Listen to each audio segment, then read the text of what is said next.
নমস্কার, আমি পলাশ। সুন্দরবন কুকিংয়ে আপনাদের সকলকে স্বাগত জানাচ্ছি। অন্যান্য যে কুকিংয়ের ভিডিওগুলো আমরা করি, যে ফরম্যাটে করি, সেই ফরম্যাটে কিন্তু আগামী কিছুদিন করে উঠতে পারবো না। তার কারণ সুস্মিতার হসপিটাল থেকে ফিরে আসার পরে এখনও স্বাভাবিক হয়ে উঠতে সময় লাগবে, যেহেতু সিজার হয়েছে। আর এটা তো আপনারা সকলেই কম বেশি জানেন, ওর খুব একটা ওঠানামা করা বা নড়াচড়া করা, কাজকর্ম করা এখন তো কোনো প্রশ্নই ওঠে না। তো বেড রেস্টে থাকতে হবে। আর ওর কিন্তু যতটা অন্যান্য মায়েদের সিজারে কাটা হয়, ওর একটু বেশি কাটা হয়েছিল। তার কারণ বেবি একটু অন্যরকম উল্টোভাবে ছিল, বেবির কর জড়িয়েছিল, তো সেই কারণে কাটাটা একটু বেশি। তো ওকে বিশেষভাবে সাবধানতা অবলম্বন করে থাকতে হবে। সেই মতোভাবে ওকে রাখার চেষ্টা করছি। যদিও সে সুস্থ আছে, তাহলেও ওর দিকে একটু খেয়াল করতে হচ্ছে। আর শাশুড়ি মা ছিলেন, তিনিও বাড়ির দিকে যাওয়ার জন্য ব্যতিব্যস্ত হয়ে উঠেছেন। এদিকে মা আছে, আর কাকিমা, তিনি আমাদের সঙ্গে এসেছেন ঠিকই, কিন্তু তাকেও কয়েকদিনের মধ্যে ফিরে যেতে হবে, কারণ তার হসপিটালের ডিউটি রয়েছে, সেগুলো ছেড়ে তিনি এসে রয়েছেন। তো সব মিলিয়ে প্রতিদিন দুটো করে ভিডিও করব আমি, কিন্তু একটু সব কিছু মিলিয়ে মিশিয়ে করার চেষ্টা করব। আশা করি আপনারা সেটা মানিয়ে নেবেন। কিছুক্ষণ আগে সাজেলিয়া বাজার থেকে এসেছি, তো এখন অনেকটা বেলা হয়ে গেছে। সুস্মিতা ওদিকে আছে ওই যে কটেজের মধ্যে, আর এদিকে মা রান্নাবান্নার জোগাড় করছে, কাকিমাও আছে, আর শাশুড়ি মা সুস্মিতার ওখানে রয়েছে। তো যাই হোক, আপনারা সঙ্গে থাকুন, আশা করি ভালো লাগবে। বহুদিন আপনাদের এই দৃশ্যগুলো দেখাতে পারিনি। নদীতে আজকে প্রচুর জোয়ার উঠেছিল, এখন ভাটা হয়ে গেছে। জলের দাগ দেখা যাচ্ছে অনেকটা উপরে, মানে সাধারণত ওই ভরা কোটালে যেমন জোয়ার ওঠে, তার থেকে অনেক বেশি জোয়ার উঠেছিল। তো এখন আস্তে আস্তে ভাটা হয়ে যাচ্ছে, কয়েকটা জাহাজ সামনে নোঙর করে আছে দেখতে পাচ্ছি। অনেকটা বেলা হয়ে গেছে, মা ওদিকে উনুনটা ধরিয়ে দিয়েছে, এখন রান্নাবান্না হবে। আর আজকে সোমবারে তো নিরামিষ রান্নাবান্না কি হবে দেখি। মিঠিটা এখনো রৌদ্রে, ওকে তোলা হয়নি। মা ওদিকে চারিদিকে ছোটাছুটি করছে, আমি তুলে দিই ওকে। মিঠি, তোমার খুব কষ্ট হচ্ছে না? এদিকে মাঠটাও পরিষ্কার হয়ে গেছে অনেকটা, ডাল সব ওঠানো হয়ে গেছে, ডাল গাছগুলো সব উপরে ওই সারি বাঁধা, বোঝা করে করে অনেকে নিয়ে যাচ্ছেন। অনেকে আবার এই ডাল গাছগুলো বাড়িতে নিয়ে যান না, ওইভাবেই চাষ করে দেন, ওগুলো পচে জৈব সার হয়ে যায়। গরম বেশ ভালোই আছে, রোদের তেজও আছে, কিন্তু দক্ষিণা হাওয়ার কারণে বেশ কিছুটা স্বস্তি। কাকিমাকে যত দেখছি অবাক হচ্ছি। এই কাকিমা হসপিটালে গেলে তার একটা রূপ, আবার বাড়িতে কত ঘরোয়া।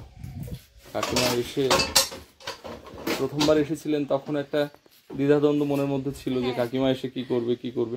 কাকিমা এসে এখন আর একবারও মনে হচ্ছে না যে উনি বেড়াতে এসেছেন বা উনি কোনো কাজে এসেছেন। উনি একজন বাইরে থেকে আসা মানুষ, শহরাঞ্চলের দিকে থাকেন বা অন্য লাইফ লিড করেন, কিন্তু এখানে এসে দেখুন ঠিক মায়ের সঙ্গে একদম মায়ের মতো মিশে গেছে। শ্বশুর বাড়ির ঢেঁড়স, হ্যাঁ, এর থেকেও বড়। কালকে রাত্রে কাকিমা কিন্তু জাল ফেলেছে মায়ের সাথে। কতটা চিংড়ি মাছ পেয়েছিলেন? 750 মতো হবে, 1 কেজি বেশি। বাবা, বড় চিংড়ি কাকিমা, আমি তো দেখিনি। একটা চিংড়ি সে কি বলবো, এর থেকেও বড়, এর থেকেও বড় বড় চিংড়ি আছে। মা এদিকে ভাত বসিয়ে দিয়েছে, আর এদিকে কি কড়াইতে মা সয়াবিন রান্না হবে?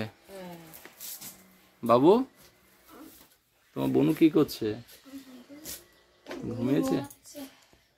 বাবু মাঝে বদমাশ হয়ে গেছে। বাবু মাঝে মধ্যে গিয়ে একটু বনুর ধারে গিয়ে বনুর গায়ে একটু হাত দিয়ে আসছে, একটু কথা বলে আসছে। কিন্তু বাবুকে না শেখাতে হচ্ছে না, স্যানিটাইজার হাতে নিয়ে হাত রাব করে বাবু কিন্তু বোনের কাছে চলে যাচ্ছে, ওকে আর বলতে হচ্ছে না। বাবু একদম হ্যাঁ, বাইরে থেকে গেলে বোন তো ছোট, বাবুর হ্যাবিট হয়ে গেছে। একবার যে জিনিস সৌরভকে শিখিয়ে দেওয়া হয় না স্যানিটাইজার আবার হাতে দিয়ে সঙ্গে সঙ্গে না, একটুখানি হাতটা শুকনো হলে তারপরে। মানে ও সমস্ত কথা ভালো ক্যাচ করে এবং ঠিকঠাক পালন করে, দেখলাম। ভালো ছেলে, গুড বয়। দিদা বলেছে গুড বয়। বোন তোমাকে লাথি মারে? ছোটবেলাতে ওরকম করে, পরে হলে তখন প্রণাম করবে। বড় দাদা, 10 বছরের বড়, কোনো রকম কিছু করতে গেলে দাদার অনুমতি ছাড়া হবে না। তুমি তো বোনকে দেখে রাখবে না? বাবু আবার বলে ভান্ডার ভেঙে বোনের জন্য কি দেবে। বাবু ভান্ডার ভেঙে, ভান্ডারে টাকা জমানো হয়েছে বাবুর, কত টাকা হয়েছে ভাঙা হয়নি তো এখনো। বলছে আমার ভান্ডারটা ভেঙে আমি বনুকে একটা কিছু কিনে দেবো। কি বলছে? আজকে ভাঙবে কি? না এখন না, একটু পরে। ও কত হয়েছে একটা, ওর একটা মানে ওরও একটা ধৈর্যের বাঁধ ভেঙে যাচ্ছে যে ভান্ডারটা ভাঙি, দেখি কত কি ভাঙলে হলো। কিন্তু তুমি কিছু কিনে এনে খেয়ে নেবে, সেটা আমি শিওর। না না না না, পরে, আর একটু পরে, একটু ওয়েট করো। দাদার কাছে কত কি আবদার করবে বোন।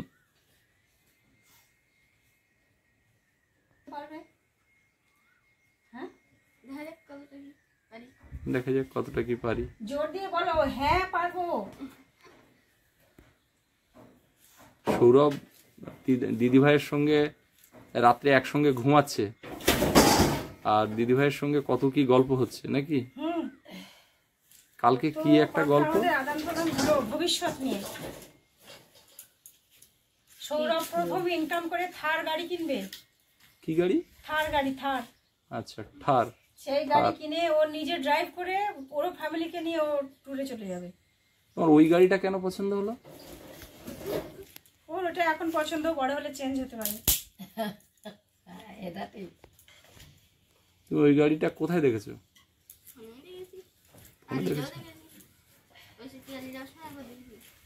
পিয়ালি যাওয়ার সময় দেখেছিলে? লোকে যেমন মানুষ ভ্রমণ করে না, হ্যাঁ, ও আর কি মনে মনে ওই গাড়ি ও স্টিয়ারিং ধরে ও চালাচ্ছে। ও তো গাড়ি চালানোর সব কৌশলগুলো আমাকে তো বলে দিল যে এরকম ভাবে গেলে কোনো ব্যাপার না। আমি বললাম ঠিক তাই। কখন এগুলো আয়ত্ত করলে? করেছে কখন? ও একদম কিন্তু ঠিকঠাক আমার বলেছে। এত ধোঁয়া হচ্ছে কেন? কাঠ কুটো একটু সংকর মতো হয়ে গেছে, জোয়ার ঘুরে আনতে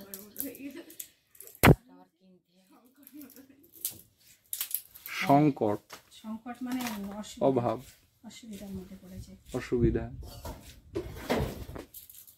আবার কিনতে কালকে সব জাহাজগুলো চলে গেছে। সুস্মিতার জন্য কি ও আজকে সয়াবিন তরকারি খাতে পারে। ও সয়াবিনের তরকারি খাবে। সুস্মিতা কি করছে একটু দেখে আসি ওদিক দিয়ে। এখানে যে গাঁদা ফুল দুধারে লাগানো ছিল, সেগুলো থেকে ফুল পেকে তার বীজ পড়ে গাছ হয়ে তাতে আবার ফুল ফুটেছে, দেখুন।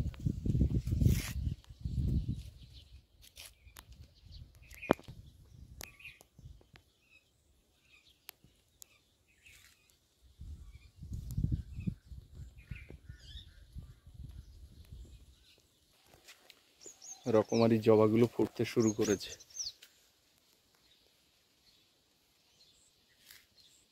এদিকের এই গাছগুলোতেও কুঁড়ি এসছে, সব ফোটেনি এখনো।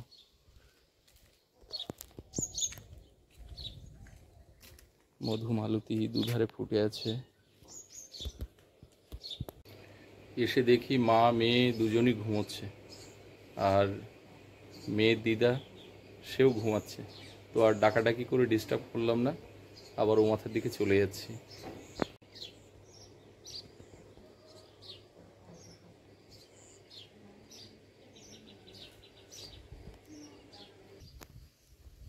এই ফুলটার নামটা ভুলে যাচ্ছি, একটু লিখবেন তো কমেন্টে এটা কি ফুল।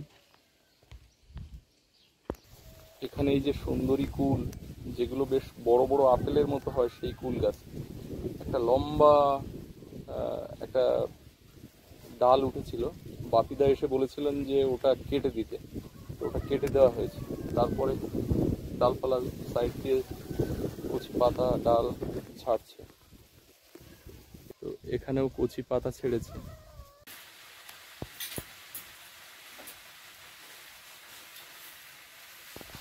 আলু সেদ্ধ করে নামিয়ে দিয়েছি, দিদি ছাড়িয়ে দিচ্ছে, আর আমি এই ভেন্ডি ভাজাটা করে নিচ্ছি। আর এই উনুনে আবার সয়াবিনটা গরম জলে সেদ্ধ করে দিচ্ছে। এই যে একটু পনির পেলাম না, দেখি বিকালে পাই নাকি।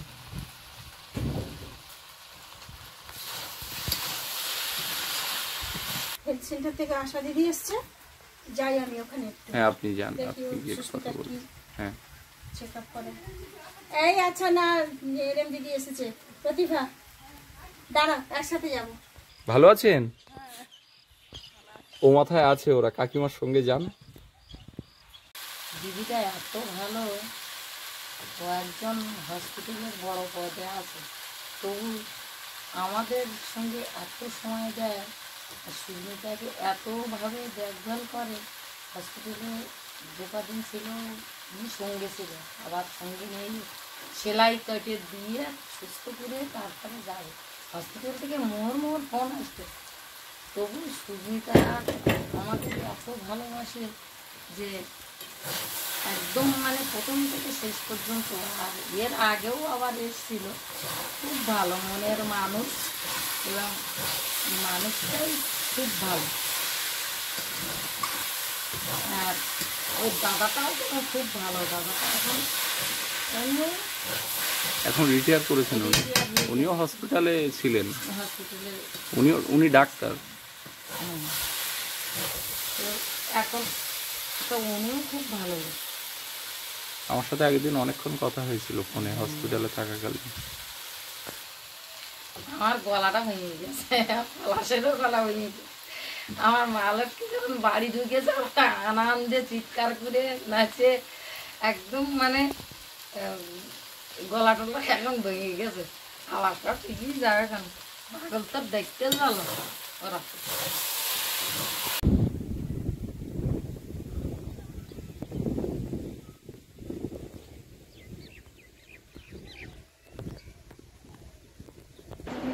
এই যে আমাদের এই কাকিমা, প্রতিভা কাকিমা, উনি হচ্ছে এএনএম।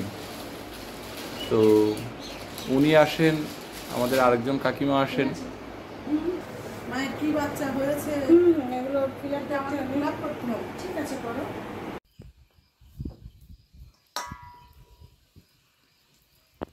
আলুগুলো সব ছাড়িয়ে নিয়েছি। দিদিভাই ছাড়াচ্ছিল, তা আবার ওই যে আসলো, তার জন্য চলে গেল ওখানে, একটু কথা টথা বলছে। তবে আমি আলুগুলো ছাড়িয়ে নিয়েছি, একটু চেপে ভেঙে নিচ্ছি। এইবার আলুর ডালটা করবো সবই। আজকে সোমবার তো, নিরামিষ ঢেঁড়স ভাজা আর আলু সবই। পনির পাইনি, পাগল গেল তা। ও এই যে আলুটা ঢেঁড়স ভাজা হয়ে গেছে, তুলতে হবে একটা পাত্রে। কড়ার মধ্যে একটু তেল দিয়ে দেবো, আলুটা ভেজে নেব। আলুটা আবার ভালো করে একটু ভেজে দেব, কেন আলু সেদ্ধ আলু তো। তেলের মধ্যে একটু কাঁচা জিরে দেবো, আলুটা দিয়ে দেবো।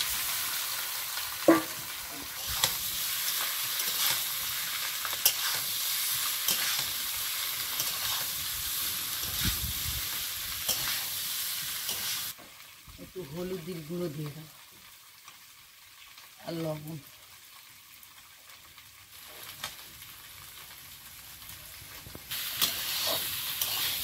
এখন দিয়ে এই আলুটা ভেজে নিতে হবে। এধারে এই হাঁড়িতে গরম জল বসিয়ে রাখি, আলুতে দেওয়ার জন্য। আলুটা নাড়ে চেড়ে বেশ ভালো করে ভেজে নিচ্ছি, অনেকক্ষণ ধরে কিন্তু ভাজি। এইবার এর মধ্যে সয়াবিনটা দিয়ে দেবো। সয়াবিনটা দেবো, ওতে অল্প একটু হলুদও দেবো আর এই লঙ্কার গুঁড়ো দেবো।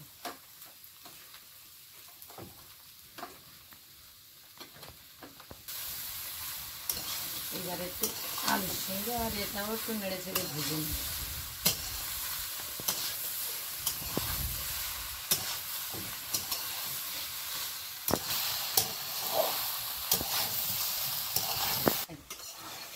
এই সয়াবিন তো ঠাকুরদা মাংস মতন করে গুছিয়ে রান্না করতো, আদা রসুন বাটতে, গরম মশলা বাটতে, তাই না মা? আর আমরা এখন যে খাচ্ছি তখন নতুন কোনো এর একটা কদর ছিল। প্রথম আনতো আর বলতো যে মাংস মাংস নিয়ে এসছি, মাংস নিয়ে আসছি, পলাশ মাংস দুপুরে আজকে মাংস খাওয়া হবে। প্লাস্টিকের মাংস বলতো। কোথায় চলে গেছে তার নাম।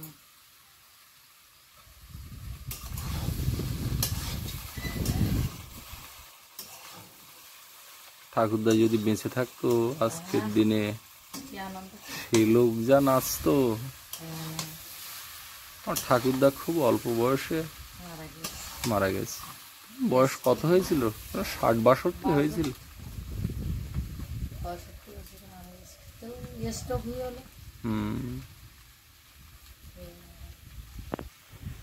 খুব মনে হয় আমার খুব ভালোবাসত।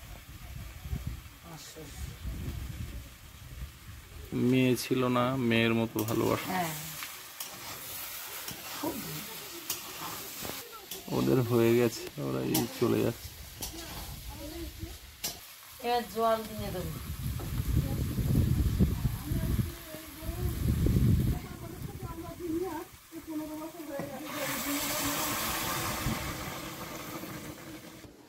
বাইরে ছিলাম তো, ওইভাবেই বাবা। তা মেয়ের বাবা হতে গেলে একটু কষ্ট না করলে হবে? আমি তো শুরু থেকে চেক আপ করে তোমার কান্নার লোক হয়েছে।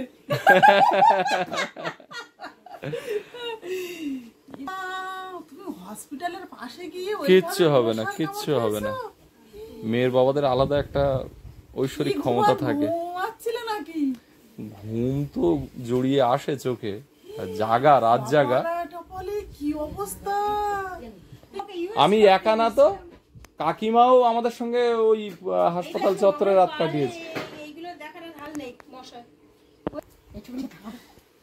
মিষ্টি মুখ আমি বললাম আর সেই আমার অ্যাকচুয়ালি ওরা তো ওই ইউএসজি করে পিয়ালির বাড়িতে যাবে বলেছিল, আর আমিও বাড়ি চলে যাব। প্ল্যানিং ছিল পিয়ালিতে যাব। আর ওই পলাশের শার্টের উপর দিয়ে হাত ওই করেছে না না, টি শার্ট পরেছিলাম আর এত গরম, মাঝখানে জামা খুলে। আমার তো এইটা খোলা ছিল, এই পা দুটো খেয়েছে খুব। হসপিটালের বিছানায় যে পলিথিন, হ্যাঁ পলিথিন কেনা হয় সবার।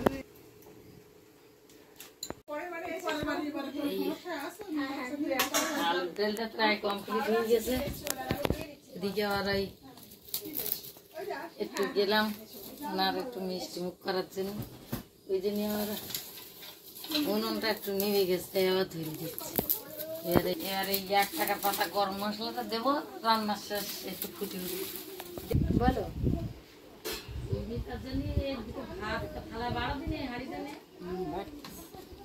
তোমার বোনু কি করছে এখন? ঘুম? রাত্রে কালকে জেগেছিল? না না, কেমন না, ও এই যে অনেকক্ষণ ঘুমিয়ে আছে, তারপরে কি করবে? ও তো সারাক্ষণ তো বাচ্চা মানে ঘুমিয়ে থাকলে তো আর হবে না, একটু তো জাগতে হবে। যখনই ওর খিদে পায় তখনই না ও খুব কাঁদে। সমস্যা তো হয়নি, আর যেন না হয় যেন খাওয়া বলে মানে ও সহ্য করতে পারে না। কোথায় ঘুরে বেড়াচ্ছ? খেতে ডাকছে তো ঠাম্মা, যাও খেতে ডাকছে, তাড়াতাড়ি যাও। দুপুরের খাবার চলে এসছে। আজকে দুপুরের খাবারে আছে ঢ্যাঁড়স ভাজা আর সয়াবিনের পাতলা ঝোল। আজকে অনেকদিন পর একটু মাথাটা যেন হালকা হলো। এমনি পরিষ্কারের দিক দিয়ে ফ্রেশ, বা এই পরিষ্কার করার কারণেও অনেকটা মাথা যেন ধরা ছেড়ে দিয়েছে। সে ওইখানে এত মাথা যন্ত্রণা, এইটা ওইখানে আর যত সবাই আছে আর কারোর হতে দেখলাম না। তো আমার কেন হলো তার নিজেও জানি না।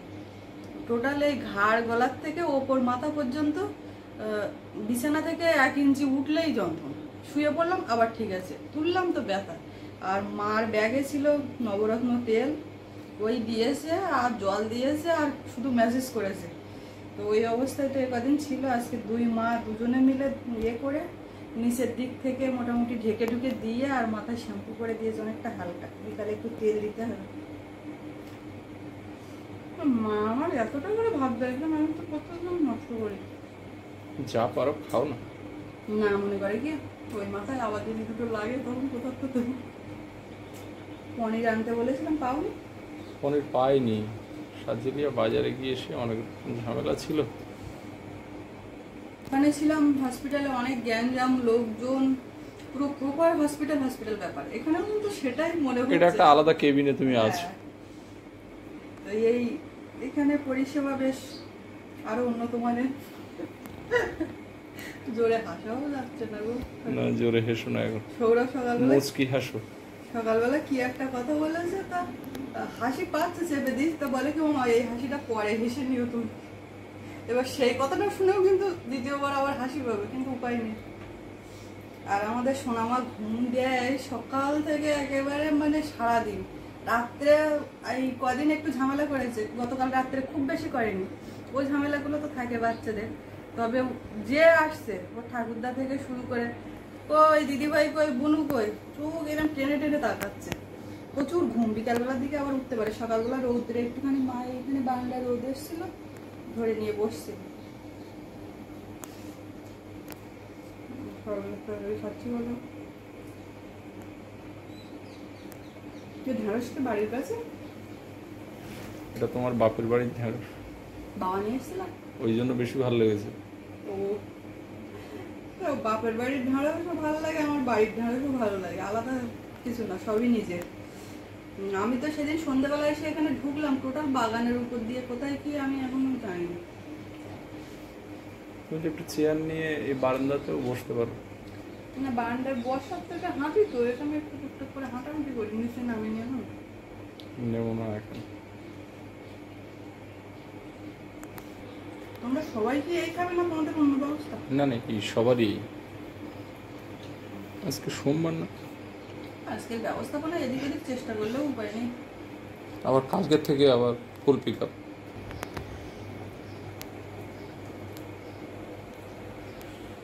যে কদিন হসপিটালে ছিলাম আমার বড় ফোনের সঙ্গে কোনো সংযোগ ছিল না। মার একটা ওই ছোট ফোন ওর মধ্যে ছিল, ও আমার কাছ থেকে ফোনটা দূরে রেখেছিল।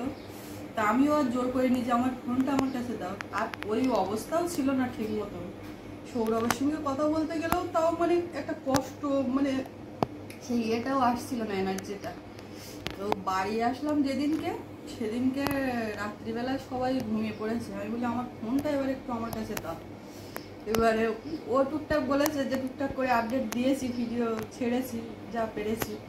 তো আমার তো উদ্দেশ্য কমেন্ট বক্স দেখা, কে কি বললো, কি হলো, কি ব্যাপার। এবার সেই ভিডিওগুলো দেখছি, কমেন্ট বক্সগুলো দেখছি। আপনারা লক্ষ্য করলে দেখতে পাবেন গতকাল পরশু থেকে কমেন্টে কিন্তু লাভ রিয়াক্ট চলছে। আমি হাজির যখন অসুবিধা নেই। তো সব কমেন্টগুলো দেখছি, পড়ছি, এত ভালো লাগছে কি বলবো। আপনারা সবাই এত ভালোবাসা দিয়েছেন, আশীর্বাদ করেছেন, আমাদের জন্য শুভকামনা জানিয়েছেন। তো তার জন্য মনে হয় সব কিছু একদম ঠিকঠাকভাবে সম্পন্ন হয়েছে। আমরা সত্যিই খুব খুশি, আপনাদের কাছে কৃতজ্ঞ। তো ফোনে হয়তো সবার সঙ্গে কথা বলা হয়ে ওঠেনি বা সবার ফোন ধরতে পারিনি, ও কিন্তু প্রত্যেকেই হাজারে হাজারে ফোন আসছে, মানে প্রচুর ফোন, কার ফোন কখন ধর। আর ওই সময় না সেই ফোন ধরার মতন অবস্থা না, বাইরে ওই ঘুরতে ফিরতে। আমি তো ওর মধ্যে আছি, মাঝে মধ্যে যখন একটু ঠিক লাগছে আমি বলছি আমার তো এর মধ্যে কষ্ট করছি, বাইরে পড়ে মিস করছিলাম কালকে ওই রাত্রে ওই চাতালটা, ওই এই মাঠে বসে ওই মাঠটা ইয়ে করছো, করার চেষ্টা করছো যে কি অবস্থা। একদম খেতে বসে বসে অনেক কথা বললাম আপনাদের সঙ্গে। আর পর্ব তো শুরু বা মাঝে কিসে কি কোথায় কি হচ্ছে জানি না, টুকটাক করে এরকম চলতে থাকবে। এখন আস্তে আস্তে সুস্থ হয়ে উঠি, আপনাদের ভালোবাসা আশীর্বাদে সেটাও সম্ভব হবে, খুব তাড়াতাড়ি স্বাভাবিক হবে সব কিছু। তো ও তো এবার খেতে যাবে, ওদিকে সবাই খেতে বসে গেছে। আর পর্বটা এখানে শেষ করব, আমি শেষ করলাম। সবাই ভালো থাকবেন, দেখা হচ্ছে আগামীকাল। আর এতক্ষণ সাথে থাকার জন্য সবাইকে অনেক অনেক ধন্যবাদ।